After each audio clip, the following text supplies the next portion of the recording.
নবী করিম সাল্লাল্লাহু আলাইহি ওয়াসাল্লামের নিয়ম ছিল তিনি জুম্মার দিনে মসজিদে অবস্থিত একটি খেজুর গাছের কাষ্ঠের সঙ্গে হেলান দিয়ে দাঁড়িয়ে দাঁড়িয়ে খুতবা দিতেন। একদিন একজন সাহাবী নবী করিম সাল্লাল্লাহু আলাইহি ওয়াসাল্লামের নিকটে গিয়ে বললেন, হে আল্লাহর রাসূল সাল্লাল্লাহু আলাইহি ওয়াসাল্লাম, আমি কি আপনার জন্য এমন কিছু প্রস্তুত করতে পারি যা আপনার খুতবার সময় আপনার জন্য আরামদায়ক হবে? রাসূল সাল্লাল্লাহু আলাইহি ওয়াসাল্লাম তখন থেকে অনুমতি দিলেন। অনুমতি পাওয়ার পর তিনি নবী করিম সাল্লাল্লাহু আলাইহি ওয়াসাল্লামের জন্য একটি মিম্বর তৈরি করলেন। এই মিম্বরটি ছিল 3টি স্তরের এবং নবী করিম সাল্লাল্লাহু আলাইহি ওয়াসাল্লাম তৃতীয় স্তরে বসে গেলেন। যখন নবী করিম সাল্লাল্লাহু আলাইহি ওয়াসাল্লাম প্রথমবার মিম্বরে বসলেন, তখন সেই খেজুর গাছের কাষ্ঠটি নবী করিম সাল্লাল্লাহু আলাইহি ওয়াসাল্লামের বিচ্ছেদে গরুর মতো আওয়াজ করতে লাগলো এবং তিনি খুব জোরে জোরে ক্রন্দন করতে লাগলো। সমগ্র মসজিদের মুসাল্লিরা তার শোকের আওয়াজে বিষণ্ণ হয়ে গেল। নবী করিম সাল্লাল্লাহু আলাইহি ওয়াসাল্লাম মিম্বর থেকে নেমে আসলেন এবং খেজুর গাছের কাষ্ঠের নিকট গেলেন। তিনি গাছটিকে আলিঙ্গন করলেন। তখন খেজুর গাছটি শিশুর মতো কান্না করছিল। নবী করিম সাল্লাল্লাহু আলাইহি ওয়াসাল্লাম যখন তাকে বুকের সঙ্গে আলিঙ্গন করলেন, তখন তিনি শান্ত হয়ে গেল। এরপর নবী করিম সাল্লাল্লাহু আলাইহি ওয়াসাল্লাম বললেন, কসম সেই সত্তার যার হাতে মুহাম্মদের জীবন রয়েছে, আমি যদি এই গাছটিকে এভাবে আলিঙ্গন না করতাম তবে এই কিয়ামত পর্যন্ত এই গাছটি কান্না করতে থাকত। সুবহানাল্লাহ। এরপরে নবী করিম সাল্লাল্লাহু আলাইহি ওয়াসাল্লাম নির্দেশ দিলেন, এই মিম্বরের নিচে এই খেজুর গাছটিকে দাফন করো। তার কথা অনুসারে মিম্বরের নিচে খেজুর গাছটিকে দাফন করা হলো। হযরত আব্দুল্লাহ বিন আব্বাস রাদিয়াল্লাহু তাআলা আনহু থেকে বর্ণিত এক ব্যক্তি নবী করিম সাল্লাল্লাহু আলাইহি ওয়াসাল্লামের নিকট এসে বললেন, আমি কিভাবে এটা বিশ্বাস করব যে আপনি সত্যি আল্লাহর নবী? তখন নবী করিম সাল্লাল্লাহু আলাইহি ওয়াসাল্লাম বললেন, আমি যদি ওই খেজুর গাছটিকে আমার নিকটে ডাকি এবং সে যদি আমার ডাকে সাড়া দেয়, তবে কি তুমি বিশ্বাস করবে যে আমি সত্যি আল্লাহর তাআলার রাসূল? এরপর নবী করিম সাল্লাল্লাহু আলাইহি ওয়াসাল্লাম কিছুটা দূরে দাঁড়িয়ে থাকা ওই খেজুর গাছটিকে ডাকলেন এবং সঙ্গে সঙ্গে সে খেজুর গাছটি নবী করিম সাল্লাল্লাহু আলাইহি ওয়াসাল্লামের পায়ের নিকটে এসে মাথা ঝুঁকিয়ে দিলেন। এরপর নবী করিম সাল্লাল্লাহু আলাইহি ওয়াসাল্লাম বললেন, ফিরে যাও, এবং তার সঙ্গে সঙ্গে গাছটি ফিরে গেল। এই দৃশ্য দেখে সেই ব্যক্তি ইসলাম গ্রহণ করলেন। সুবহানাল্লাহ। নবী করিম সাল্লাল্লাহু আলাইহি ওয়াসাল্লাম যখন মদিনায় হিজরত করেন, সেই সময়ে অনেক বিস্ময়কর ঘটনা ঘটেছিল। যখন নবী করিম সাল্লাল্লাহু আলাইহি ওয়াসাল্লাম হযরত আবু বকর সিদ্দিক রাদিয়াল্লাহু তাআলা আনহুর সঙ্গে গার শহরে অবস্থান করেছিলেন, তখন কুরাইশের লোকেরা মক্কা থেকে নবী করিম সাল্লাল্লাহু আলাইহি ওয়াসাল্লামকে খুঁজতে খুঁজতে গারে সাওর পর্যন্ত এসে পড়েছিল। হযরত আবু বকর সিদ্দিক রাদিয়াল্লাহু তাআলা আনহু এটা ভেবে ভীত হয়ে গেলেন যে তারা গারে শহরের ভিতরে চলে আসতে পারে। হযরত আবু বকর সিদ্দিক রাদিয়াল্লাহু তাআলা আনহু তার এই উদ্বেগের কথা নবী করিম সাল্লাল্লাহু আলাইহি ওয়াসাল্লামের নিকট প্রকাশ করলেন। তখন নবী করিম সাল্লাল্লাহু আলাইহি ওয়াসাল্লাম তাকে সান্ত্বনা দিয়ে বললেন, হে আবু বকর, আমরা এখানে দুইজন রয়েছি, আমাদের সঙ্গে রয়েছেন মহান আল্লাহ পাক রব্বুল আলামিন। এরপর সেই বিস্ময়কর ঘটনা ঘটল যে এক মাকড়সা গারে শহরের মধ্যে জাল বুনল। নবী করিম সাল্লাল্লাহু আলাইহি ওয়াসাল্লামকে খুঁজতে আসা কুরাইশরা বলল, যদি এই গুহায় কেউ প্রবেশ করে তবে এখানে মাকড়সার জাল থাকতো না। নবী করিম সাল্লাল্লাহু আলাইহি ওয়াসাল্লাম এবং হযরত আবু বকর সিদ্দিক রাদিয়াল্লাহু তাআলা আনহু দুজনে এই গুহার ভেতরে অবস্থান করেছিলেন এবং তারা তাদেরকে খুঁজতে আসা লোকেদের কথা সবাই শুনছিলেন। কিছু কিছু কিতাবে বর্ণিত আছে যে তিনি বলেন, যখন নবী করিম সাল্লাল্লাহু আলাইহি ওয়াসাল্লাম এবং হযরত আবু বকর সিদ্দিক রাদিয়াল্লাহু তাআলা আনহু সেই গুহায় অবস্থান করেছিলেন এবং কুরাইশের লোকেরা সেখানে এসে পৌঁছালো, তখন মহান আল্লাহ পাক রব্বুল আলামিনের হুকুমে গুহার সামনে একটি বৃক্ষ বেড়ে উঠল। বুনো পাখিরা সেখানে বাসা বাঁধল এবং ডিম পাড়ল এবং মাকড়সা জাল বুনল। এইসব দেখে কুরাইশরা বলল, এই গুহায় কেউ অবস্থান করেনি, এখানে যাওয়ার কোনো পথ নেই। নবী করিম সাল্লাল্লাহু আলাইহি ওয়াসাল্লাম সেই গুহায় দিনরাত অবস্থান করলেন, তারপর রওনা দিলেন। কিন্তু কিছুদূর যাওয়ার পর তারা একটি তাঁবু দেখতে পেলেন। তাঁবুর বাইরে একজন মহিলা বসেছিলেন। তিনি ছিলেন উম্মে মাবাদাত রাদিয়াল্লাহু তাআলা আনহা, যিনি তখনও ইসলাম গ্রহণ করেননি, এবং তিনি ছিলেন একজন সাহসী এবং সৎ মহিলা। নবী করিম সাল্লাল্লাহু আলাইহি ওয়াসাল্লাম উম্মে মাবাদাত রাদিয়াল্লাহু তাআলা আনহার নিকটে একটি বকরি দেখতে পেলেন। বকরিটি খুবই দুর্বল এবং পাতলা ছিল। নবী করিম সাল্লাল্লাহু আলাইহি ওয়াসাল্লাম উম্মে মাবাদাত রাদিয়াল্লাহু তাআলা আনহাকে জিজ্ঞেস করলেন, এই বকরি কি দুধ দেয়? উম্মে মাবাদাত রাদিয়াল্লাহু তাআলা আনহু বললেন, এই দুর্বল বকরি কিভাবে দুধ দেবে? তখন নবী করিম সাল্লাল্লাহু আলাইহি ওয়াসাল্লাম বললেন, আমি কি এই বকরির দুধ দহন করতে পারি? আপনি যদি অনুমতি দিতেন তাহলে আমি চেষ্টা করতাম। উম্মে মাবাদাত রাদিয়াল্লাহু তাআলা আনহা তখন বললেন, এই বকরি দুধ দেয় না, কিন্তু আপনি যদি দুধ বের করতে পারেন তবে চেষ্টা করে দেখুন। হযরত আবু বকর সিদ্দিক রাদিয়াল্লাহু তাআলা আনহু বকরিটিকে নবী করিম সাল্লাল্লাহু আলাইহি ওয়াসাল্লামের নিকটে নিয়ে আসলেন। নবী করিম সাল্লাল্লাহু আলাইহি ওয়াসাল্লাম বকরির পিঠে ওলানে হাত বুলালেন এবং হাত বুলিয়ে দোয়া করলেন, হে মহান রব্বুল আলামিন, এই বকরিতে আমাদের জন্য বরকত দিন। সঙ্গে সঙ্গে বকরির ওলানে দুধে পরিপূর্ণ হয়ে উঠল এবং দুধ বের হতে লাগলো। উম্মে মাওয়াদাত রাদিয়াল্লাহু তাআলা আনহা এটা দেখে খুবই বিস্মিত হলেন। তখন নবী করিম সাল্লাল্লাহু আলাইহি ওয়াসাল্লাম বললেন, একটি পাত্র নিয়ে আসুন। উম্মে মাওয়াদাত রাদিয়াল্লাহু তাআলা আনহা একটি বড় পাত্র নিয়ে এলেন, যা থেকে 8 থেকে 10 জন তৃপ্ত হতে পারে। নবী করিম সাল্লাল্লাহু আলাইহি ওয়াসাল্লাম বকরির দুধ দহন করলেন। প্রথমে তিনি উম্মে মাওয়াদাত রাদিয়াল্লাহু তাআলা আনহাকে দুধ দিলেন। তিনি তৃপ্তি সহকারে তা পান করলেন। তারপর পরিবারের সবাইকে পান করালো। সবার শেষে নবী করিম সাল্লাল্লাহু আলাইহি ওয়াসাল্লাম তিনি নিজে দুধ পান করলেন। তারপরে হযরত আবু বকর সিদ্দিক রাদিয়াল্লাহু তাআলা আনহাকে দিলেন। হযরত আবু বকর সিদ্দিক রাদিয়াল্লাহু তাআলা আনহা তৃপ্তি সহকারে দুধ পান করলেন। সবশেষে নবী করিম সাল্লাল্লাহু আলাইহি ওয়াসাল্লাম আবার দুধ দহন করলেন এবং উম্মে মাওয়াদাত রাদিয়াল্লাহু তাআলা আনহাকে দিয়ে দিলেন এবং সেখান থেকে রওনা দিলেন। সন্ধ্যাবেলায় উম্মে মাওয়াদাত রাদিয়াল্লাহু তাআলা আনহার স্বামী তামিম ইবনে আব্দুল্লাহ উজ্জা রাদিয়াল্লাহু তাআলা আনহু বাড়িতে ফিরলেন। তিনি তার বকরিগুলোকে চড়াতে নিয়ে গিয়েছিলেন। তাঁবুর বাইরে অনেক দুধ দেখতে পেয়ে তিনি খুবই অবাক হয়ে গেলেন এবং তিনি তার স্ত্রীর নিকটে জিজ্ঞাসা করলেন, এত দুধ কোথায় পেলে? আমাদের ঘরে তো দুধ দেওয়ার মতো কোনো বকরি নেই। তখন উম্মে মাওয়াদাত রাদিয়াল্লাহু তাআলা আনহু বললেন, আজ আমাদের এখানে একজন ব্যক্তি এসেছিলেন। তামিম ইবনে আব্দুল্লাহ উজ্জা রাদিয়াল্লাহু তাআলা আনহু আরো অবাক হয়ে গেলেন এবং বললেন, তাদের চেহারা কেমন ছিল? উম্মে মাওয়াদাত রাদিয়াল্লাহু তাআলা আনহা বললেন, তাদের মুখ উজ্জ্বল ছিল, তাদের চোখ লম্বা পলকের নিচে চকমক করছিল, তাদের কণ্ঠস্বর ছিল খুবই নরম। তারা ছিলেন মধ্যম উচ্চতা, খুব বেশি লম্বা ছিল না, আবার খুব খাটো ছিল না। তাদের কথা ছিল যেমন একটি মালার মধ্যে মুক্ত গাথা। যখন কথা বলতেন তখন কেবলমাত্র তাদের কথা শুনতে ইচ্ছা করছে। তাদের দাড়ি কালো ছিল এবং তাদেরকে দূর থেকে দেখতে খুবই সুন্দর লাগতো এবং নিকট থেকে দেখলে আরো সুন্দর লাগতো। তাদের দিকে একবার তাকলে দৃষ্টি ফেরাতে মন চাইতো না। উম্মে মাওয়াদাত রাদিয়াল্লাহু তাআলা আনহু এই বর্ণনা শুনে তার স্বামী বললেন, মহান আল্লাহ পাক রব্বুল আলামিনের কসম, তুমি যে বর্ণনা দিচ্ছ ওই বর্ণনা কুরাইশ ব্যক্তির সঙ্গে মিলে যায়, যিনি নিজেকে মহান আল্লাহ তাআলার নবী বলে থাকেন। যদি আমি তখন এখানে থাকতাম আমি অবশ্যই তাকে অনুসরণ করতাম। বুখারী শরীফের বর্ণনা অনুযায়ী হযরত যায়েদ বিন আব্দুর রহমান বলেন, তিনি হযরত সাঈদ বিন ইয়াজিদ রাদিয়াল্লাহু তাআলা আনহুকে 94 বছর বয়সে সুস্থ এবং সবল দেখতে পান। যখন তিনি এই কারণে জিজ্ঞেস করলেন তখন তিনি বললেন, আমার সুস্থতা এবং দৃষ্টিশক্তি নবী করিম সাল্লাল্লাহু আলাইহি ওয়াসাল্লামের দোয়ার বরকতের কারণে হয়েছে। আমার খালা ছোটবেলায় আমাকে নবী করিম সাল্লাল্লাহু আলাইহি ওয়াসাল্লামের নিকটে নিয়ে গিয়েছিলেন। নবী করিম সাল্লাল্লাহু আলাইহি ওয়াসাল্লাম এর দরবারে তিনি উপস্থিত হয়ে বললেন, হে আল্লাহর রাসূল সাল্লাল্লাহু আলাইহি ওয়াসাল্লাম, আমার এই ভাগ্নে সর্বদা অসুস্থ থাকে। তখন নবী করিম সাল্লাল্লাহু আলাইহি ওয়াসাল্লাম আমার জন্য মহান আল্লাহ পাক রব্বুল আলামিনের দরবারে দোয়া করলেন। মহান আল্লাহ তাআলার কসম করে বলছি, সেদিন থেকে আমি একবারের জন্য আর অসুস্থ হয়নি। এমনকি আমার কোনোদিন জ্বরও আসেনি, এমনকি মাথা ব্যথা অন্যান্য অসুস্থতাও হয়নি। হযরত জাবের রাদিয়াল্লাহু তাআলা আনহু বর্ণনা করেন, যখন আমরা খন্দকের যুদ্ধে পরীক্ষা খনন করেছিলাম তখন অনেক বড় একটি পাথর বেরিয়ে এলো। লোকেরা তখন নবী করিম সাল্লাল্লাহু আলাইহি ওয়াসাল্লামের দরবারে উপস্থিত হয়ে বললেন, হে আল্লাহর রাসূল, একটি বড় পাথর বেরিয়ে এসেছে। নবী করিম সাল্লাল্লাহু আলাইহি ওয়াসাল্লাম বললেন, আমি নিজে পরীক্ষায় নামবো। যখন নবী করিম সাল্লাল্লাহু আলাইহি ওয়াসাল্লাম পরীক্ষায় নামলেন তখন তার পেটে পাথর বাঁধা ছিল এবং আমরা 3 দিন যাবত কোনো খাবার খাইনি। নবী করিম সাল্লাল্লাহু আলাইহি ওয়াসাল্লাম কোদাল নিয়ে পাথর আঘাত করলেন এবং পাথরটি টুকরো টুকরো হয়ে গেল। আমি বললাম, হে আল্লাহর রাসূল সাল্লাল্লাহু আলাইহি ওয়াসাল্লাম, আমাকে বাড়ি যাওয়ার অনুমতি দিন। আমি অনুমতি নিয়ে বাড়িতে গেলাম এবং আমি আমার স্ত্রীকে বললাম, আমি নবী করিম সাল্লাল্লাহু আলাইহি ওয়াসাল্লামকে এমন অবস্থায় দেখতে পেয়েছি যা আমার পক্ষে সহ্য করা কঠিন। ঘরে কি কোনো খাবার রয়েছে? তখন আমার স্ত্রী বললেন, সামান্য পরিমাণ জব রয়েছে এবং একটি বকরির বাচ্চা আছে। আমি বকরির বাচ্চাটিকে জবাই করলাম এবং আমার স্ত্রী জব পিষতে লাগলো। তারপর মাংস হাঁড়িতে রান্না করার জন্য বসিয়ে দেওয়া হলো।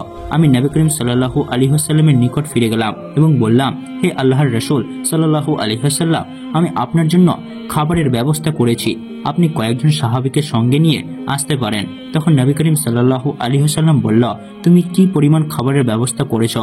নবী করিম সাল্লাল্লাহু আলাইহি ওয়াসাল্লামকে সমস্ত কথাই খুলে বললাম। তখন নবী করিম সাল্লাল্লাহু আলাইহি ওয়াসাল্লাম বললেন, তুমি এখনই বাড়িতে গিয়ে তোমার স্ত্রীকে বলবে, যতক্ষণ না পর্যন্ত আমি হুকুম দেব ততক্ষণ পর্যন্ত মাংসের হাঁড়ি যেন চুলাতেই থাকে এবং তন্দুর থেকে রুটি বের না করে। তারপর নবী করিম সাল্লাল্লাহু আলাইহি ওয়াসাল্লাম মুজাহির এবং আনসারদেরকে বললেন, সবাই খাবারের জন্য প্রস্তুত হও। হযরত জাবের রাদিয়াল্লাহু তাআলা আনহু বললেন, আমি আমার স্ত্রীর নিকটে গিয়ে সমস্ত কথা খুলে বললাম। নবী করিম সাল্লাল্লাহু আলাইহি ওয়াসাল্লাম সমস্ত মুজাহিদ এবং আনসারদেরকে আমাদের বাড়িতে নিয়ে আসছেন। তখন আমার স্ত্রী বললেন, নবী করিম সাল্লাল্লাহু আলাইহি ওয়াসাল্লাম কি আপনাকে বিশেষ কিছু বলেছেন? তখন মহান আল্লাহ তাআলার নবী আমাকে যা যা বলেছিলেন আমি আমার স্ত্রীকে তাই বললাম। নবী করিম সাল্লাল্লাহু আলাইহি ওয়াসাল্লাম খাবার খেতে এসে অনেক বললেন, হাড়ি থেকে মাংস দাও এবং তন্দুর থেকে রুটি বের করতেই থাকো। মহান আল্লাহ তাআলার কসম করে বলছি, নবী করিম সাল্লাল্লাহু আলাইহি ওয়াসাল্লাম কথা মতো চুলা থেকে আমরা কেউই মাংসের হাড়ি নামাইনি। চুলার ওপর থেকেই মাংস নিয়ে সবাইকে পরিবেশন করা হলো। নবী করিম সাল্লাল্লাহু আলাইহি ওয়াসাল্লামের সঙ্গে আসা সমস্ত সাহাবীদেরকে পরিতৃপ্তি সহকারে খাওয়ানো হলো। এরপরেও খাবার অবশিষ্ট থেকে গেল। নবী করিম সাল্লাল্লাহু আলাইহি ওয়াসাল্লাম বললেন, এখন তোমরা খাও এবং যাদের জন্য খাবার পাঠাতে চাও তাদের জন্য খাবার পাঠাও, কারণ এখনো অনেক ক্ষুধার্ত রয়েছে। হযরত উম্মে সুলাইমান রাদিয়াল্লাহু তাআলা আনহা নবী করিম সাল্লাল্লাহু আলাইহি ওয়াসাল্লামের খেদমতে একটি ঘি ভর্তি পাত্র পাঠিয়েছিলেন। নবী করিম সাল্লাল্লাহু আলাইহি ওয়াসাল্লাম সে ঘি গ্রহণ করলেন এবং পাত্রটি খালি করে ফিরিয়ে দিলেন। যখন দাসী উম্মে সুলাইমান রাদিয়াল্লাহু তাআলা আনহার নিকট ফেরত গেলেন, তখন তিনি পরিপূর্ণ ঘি দেখতে পেলেন এবং সেখান থেকে ঘি ঝরছে তাও দেখতে পেলেন। হযরত উম্মে সুলাইম রাদিয়াল্লাহু তাআলা আনহা জিজ্ঞেস করলেন, হে দাসী, তুমি কি ঘি নবী করিম সাল্লাল্লাহু আলাইহি ওয়াসাল্লামের নিকটে নিয়ে যাওনি? দাসী বলল, আমি ঠিকই তাই করেছি যা আপনি আমাকে করতে বলেছেন। যদি আপনি আমার কথা বিশ্বাস না করেন তবে আমার সঙ্গে চলুন এবং নবী করিম সাল্লাল্লাহু আলাইহি ওয়াসাল্লামের নিকটে জিজ্ঞেস করুন। হযরত উম্মে সুলাইম রাদিয়াল্লাহু তাআলা আনহা দাসীকে নিয়ে নবী করিম সাল্লাল্লাহু আলাইহি ওয়াসাল্লামের নিকটে গেলেন এবং বললেন, হে আল্লাহর রাসূল সাল্লাল্লাহু আলাইহি ওয়াসাল্লাম, আমি এই দাসীর মাধ্যমে আপনার নিকটে একমাত্র ঘি পাঠিয়েছিলাম। তখন নবী করিম সাল্লাল্লাহু আলাইহি ওয়াসাল্লাম বললেন, আমি তো সেই ঘি গ্রহণ করেছি। হযরত উম্মে সুলাইম রাদিয়াল্লাহু তাআলা আনহু বললেন, যে সত্তা আপনাকে হেদায়েত এবং সত্য ধর্মের সঙ্গে পাঠিয়েছেন সেই সত্যার কসম করে বলছি, সেই পাত্রে এখনো ঘি ভরা এবং তা থেকে ঘি ঝরছে। বর্ণনাকারী বলেন, নবী করিম সাল্লাল্লাহু আলাইহি ওয়াসাল্লাম বললেন, এতে এত অবাক হচ্ছ কেন? এত আশ্চর্য হওয়ার কিছুই নেই। মহান আল্লাহ তাআলা তোমাকে এই ঘি উপহার দিয়েছেন, যেমনটা তুমি তার নবীকে উপহার দিয়েছিলে। হযরত উম্মে সুলাইম রাদিয়াল্লাহু তাআলা আনহা বলেন, আমি বাড়ি ফিরে এসে সেই ঘি বিভিন্ন পাত্রে ঢেলে রেখেছিলাম এবং কিছুটা রেখে দিয়েছিলাম, যেটা দিয়ে আমরা 1 বা 2 মাস পর্যন্ত তরকারি রান্না করছি। একদিন বিশ্বনবী সাল্লাল্লাহু আলাইহি ওয়াসাল্লাম মজলিসে দাঁড়িয়ে যুদ্ধের জন্য ফান্ড কালেকশন করছিলেন। তখন নবীজি সমস্ত সাহাবীদের উদ্দেশ্যে লক্ষ্য করে বললেন, কে আছো যে যুদ্ধের জন্য আল্লাহর রাস্তায় দান করবে? তখন হযরত ওসমান গনি রাদিয়াল্লাহু তাআলা আনহু সাথে সাথে হাত তুলে বিশ্বনবীকে বললেন, ইয়া রাসূলুল্লাহ সাল্লাল্লাহু আলাইহি ওয়াসাল্লাম, আমি 100 উট আল্লাহর রাস্তায় দান করলাম। নবীজি ডান দিকে তাকিয়ে আবার বললেন, আর কে আছো যে আল্লাহর রাস্তায় দান করবে? তখন হযরত ওসমান গনি রাদিয়াল্লাহু তাআলা আনহু বাম দিক থেকে ডান দিকে গিয়ে আবার নবীজিকে বললেন, ইয়া রাসূলুল্লাহ, আমি আরো 100টি উট আল্লাহর রাস্তায় দান করলাম। তখন বিশ্বনবী সামনের দিকে তাকিয়ে আবারও বললেন, তোমাদের মধ্যে আর কে আছো যে আল্লাহর রাস্তায় দান করবে? তখন হযরত ওসমান গনি রাদিয়াল্লাহু তাআলা আনহু সামনের দিকে এসে আবারও হাত তুলে বললেন, ইয়া রাসূলুল্লাহ সাল্লাল্লাহু আলাইহি ওয়াসাল্লাম, আমি আরো 100টি উট আল্লাহর রাস্তায় দান করলাম। এভাবে বিশ্বনবী 6 বার ঘোষণা দিলেন, আর 6 বারই হযরত ওসমান গনি রাদিয়াল্লাহু তাআলা আনহু 100 করে 600টি উট আল্লাহর রাস্তায় দান করলেন। অতঃপর বিশ্বনবী অত্যন্ত খুশি হয়ে গেলেন। তখন হযরত ওসমান গনি রাদিয়াল্লাহু তাআলা আনহু নবীজিকে বললেন, ইয়া রাসূলুল্লাহ, আমি আরো 100টি ঘোড়া আল্লাহর রাস্তায় দান করলাম। অতঃপর নবীজি অত্যন্ত আনন্দিত হয়ে গেলেন। এবার ওসমান গনি নবীকে উদ্দেশ্য করে বললেন, হে আল্লাহর রাসূল, আমার দান এখনো শেষ হয়নি। নবী গো, আপনি একটু অপেক্ষা করুন, আমি এখনই ঘর থেকে আসছি। এই বলে হযরত ওসমান গনি রাদিয়াল্লাহু তাআলা আনহু তার বাড়িতে চলে গেলেন। ঘরের ভিতরে গিয়ে ওসমান তার রুমালটি বিছিয়ে দিয়ে তার বিবিকে উদ্দেশ্য করে বললেন, বিবি, ঘরের মধ্যে স্বর্ণ অলংকার মুদ্রা যা কিছু আছে সবকিছু এই রুমালের মধ্যে রাখো। হযরত ওসমান গনি রাদিয়াল্লাহু তাআলা আনহু বড় ব্যবসায়ী ছিলেন, তাই তার বিবি তাকে জিজ্ঞেস করলেন, কেন, বড় কোনো মহাজন পেয়েছেন নাকি, এত পুঁজি খাটাচ্ছেন? তখন হযরত ওসমান জবাব দিলেন, হ্যাঁ বিবি, আজকে আরশে আজমের মালিকের সাথে পুঁজি খাটাচ্ছি। আজকের মহাজন সবচাইতে বড় মহাজন, আজকে জান্নাতের বিনিময়ে পুঁজি খাটাচ্ছি। এই বলে হযরত ওসমান গনি রাদিয়াল্লাহু তাআলা আনহু নবীজির দরবারে এসে পৌঁছালেন। হযরত ওসমান গনি রাদিয়াল্লাহু তাআলা আনহু তার হাতে থাকা স্বর্ণমুদ্রার রুমালটি নবীজি সাল্লাল্লাহু আলাইহি ওয়াসাল্লামের হাতে তুলে দিয়ে বললেন, ইয়া রাসূলুল্লাহ, আমি আমার ঘরের সমস্ত অলংকার গুলো, এই স্বর্ণ মুদ্রাগুলো সবকিছু আল্লাহর রাস্তায় দান করে দিলাম। বিশ্বনবী রুমালটির প্যাকেটটি হাতে নিয়ে আকাশের দিকে তাকিয়ে দোয়া করলেন, আল্লাহুম্মা ইন্নী রাজিতু আন ওসমান ফারদিয়াত, হে আল্লাহ, আমি জমিনে আমার ওসমানের উপর খুশি হয়ে গেলাম, আমার ওসমানের উপর রাজি হয়ে গেলাম। তুমি আরশেও আমার ওসমানের প্রতি রাজি খুশি হয়ে যাও। সুবহানাল্লাহ। এরকম ভাবে রাসূল সাল্লাল্লাহু আলাইহি ওয়াসাল্লাম হযরত ওসমান গনি রাদিয়াল্লাহু তাআলা আনহুর প্রতি রাজি খুশি হয়ে আল্লাহ পাক রব্বুল আলামিনের দরবারে দোয়া করতে থাকেন। আর রাসূল সাল্লাল্লাহু আলাইহি ওয়াসাল্লাম এর দোয়ার কারণে এবং ওসমান গনি রাদিয়াল্লাহু তাআলা আনহুর দানের কারণে আল্লাহ পাক রব্বুল আলামিনও তার প্রতি রাজি খুশি হয়ে যান। অন্য আরেক দিনের ঘটনা। একদিন মা ফাতেমা জায়নামাজে বসে কান্না করছিলেন। এমন সময় বিশ্বনবী সাল্লাল্লাহু আলাইহি ওয়াসাল্লাম হযরত ফাতেমার ঘরে প্রবেশ করলেন। নবীজি ফাতেমার কাছে এসে মা ফাতেমাকে বললেন, হে মা ফাতেমা, তুমি তোমার জায়নামাজের কোনা উল্টে দেখো। হযরত ফাতেমা রাদিয়াল্লাহু তাআলা আনহা জায়নামাজের কোনা উল্টাতেই দেখলেন অনেক স্বর্ণ মুদ্রা সেখানে স্রোতের মতো বয়ে যাচ্ছে। হযরত ফাতেমা রাদিয়াল্লাহু তাআলা আনহা তখন অবাক হয়ে নবীজিকে জিজ্ঞেস করলেন, আব্বাজান, এখানে তো স্বর্ণের স্রোত বয়ে যাচ্ছে। তখন নবীজি সাল্লাল্লাহু আলাইহি ওয়াসাল্লাম বললেন, হে মা ফাতেমা, তুমি এখান থেকে প্রয়োজন মতো যত স্বর্ণ মুদ্রা দরকার উঠিয়ে রাখো, তা দিয়ে তোমাদের জীবনযাপন অতি সুখে এবং শান্তিতে চলে যাবে। তবে জেনে রাখো, দুনিয়ার সুখ শান্তি ক্ষণস্থায়ী, আখিরাতের সুখ শান্তি চিরস্থায়ী। এবার তুমি বুঝে বলো মা, তুমি কি দুনিয়ার সুখ শান্তি চাও নাকি আখিরাতের সুখ শান্তি চাও? তখন হযরত ফাতেমা রাদিয়াল্লাহু তাআলা আনহা জায়নামাজের কোণা ছেড়ে দিয়ে নবীজিকে বললেন, আব্বাজান, আমি দুনিয়ার কোনো সুখ শান্তি চাই না, আমি আখিরাতের সুখ শান্তির পিছনে দৌড়াতে চাই। তখন বিশ্বনবী বললেন, মা, তোমার এই উত্তরে আমি অত্যন্ত খুশি হয়েছি। নিশ্চয়ই আল্লাহ পাক রব্বুল আলামিনও খুশি হয়েছেন। জেনে রাখো মা, দুনিয়ার সুখ শান্তির কোনো প্রয়োজন নেই। পরকালের সুখ শান্তি হলো চূড়ান্ত এবং চিরস্থায়ী। হে মা ফাতেমা, কাল হাসরের ময়দান যেদিন কায়েম হবে, সেদিন তুমি হবে সমস্ত জান্নাতি মহিলাদের সর্দারিনী। বিশ্বনবীর মুখে এই কথা শোনার পরে হযরত ফাতেমা রাদিয়াল্লাহু তাআলা আনহু অবাক হয়ে নবীজিকে জিজ্ঞেস করলেন, আব্বা জান, আমি যদি কাল হাসরের ময়দানে সমস্ত জান্নাতি মহিলাদের সর্দারিনী হই, তাহলে বিবি আসিয়া, বিবি মরিয়াম, বিবি হাজেরা কি হবে? তখন বিশ্বনবী বললেন, মা, বিবি হাজেরা, বিবি মরিয়াম এবং বিবি আসিয়া রাদিয়াল্লাহু তাআলা আনহা আল্লাহর অত্যন্ত সম্মানিত এবং প্রিয় বান্দি। কিন্তু মনে রেখো, দুনিয়ার শুরু থেকে কিয়ামত পর্যন্ত যত নারী জান্নাতবাসী হবে, তুমি হবে সমস্ত নারীগুলোর সর্দারিনী। নবীজির মুখে এইসব কথা শোনার পরে হযরত ফাতেমা রাদিয়াল্লাহু তাআলা আনহু আনন্দে আত্মহারা হয়ে আল্লাহর দরবারে শুকরিয়া আদায় করতে লাগলেন। অনুরূপভাবে আরো একদিনের ঘটনা। একদিন বিশ্বনবী সাল্লাল্লাহু আলাইহি ওয়াসাল্লাম হযরত ফাতেমা রাদিয়াল্লাহু তাআলা আনহার ঘরে ঢুকলেন। ফাতেমা রাদিয়াল্লাহু তাআলা আনহার ঘরে ঢুকে দেখলেন ফাতেমা রাদিয়াল্লাহু তাআলা আনহা অঝরে কান্না করছে। হযরত আলী রাদিয়াল্লাহু তাআলা আনহা সেই ঘরেই ছিলেন। তখন নবীজি হযরত ফাতেমাকে জিজ্ঞেস করলেন, মা ফাতেমা, তুমি কেন কান্না করছো? জবাবে হযরত ফাতেমা রাদিয়াল্লাহু তাআলা আনহু বললেন, বাবা গো, আজকে 2 দিন যাবত আমার চুলায় আগুন জ্বলে না। আপনার আদরের নাতি হাসান এবং হোসেন রাদিয়াল্লাহু তাআলা আনহু 2 দিন যাবত না খেয়ে ক্ষুধার যন্ত্রণায় তারা 2 ভাই গলাগুলি করে একজনের ওপর আরেকজন পাশে বসে কান্না করছে। তখন নবীজি ফাতেমাকে বললেন, হে মা ফাতেমা, ধৈর্য ধারণ করো। মা ফাতেমা, আমি নিজেও আজকে 3 দিন যাবত অনাহারে রয়েছি, অথচ আমি আল্লাহর নিকটে তোমার চেয়েও অধিক প্রিয়। আমি যদি আল্লাহর কাছে চাই, তাহলে আল্লাহ পাক রব্বুল আলামিন আমাকে দুনিয়ার ধন সম্পদ সবকিছুই দিবেন। কিন্তু দুনিয়ার সম্পদ দিয়ে আমি কি করব? জেনে রাখো মা, দুনিয়াতে যারা বেশি পরিমাণে খায় এবং যাদের ধন সম্পদ বেশি রয়েছে, কাল হাসরের ময়দানে তাদের হিসাবও বেশি দিতে হবে। এবং দুনিয়াতে যাদের সম্পত্তি কম থাকবে, পরকালে তাদের হিসাবও সহজ হবে। মাগো, নিশ্চয়ই আল্লাহ পাক রব্বুল আলামিন কাল হাসরের ময়দানে তোমার এই কষ্টের প্রতিদান দিবেন। নবীজি সাল্লাল্লাহু আলাইহি ওয়াসাল্লামের মুখে এইসব কথা শোনার পরে হযরত ফাতেমা রাদিয়াল্লাহু তাআলা আনহার কান্না মুহূর্তেই থেমে গেলেন।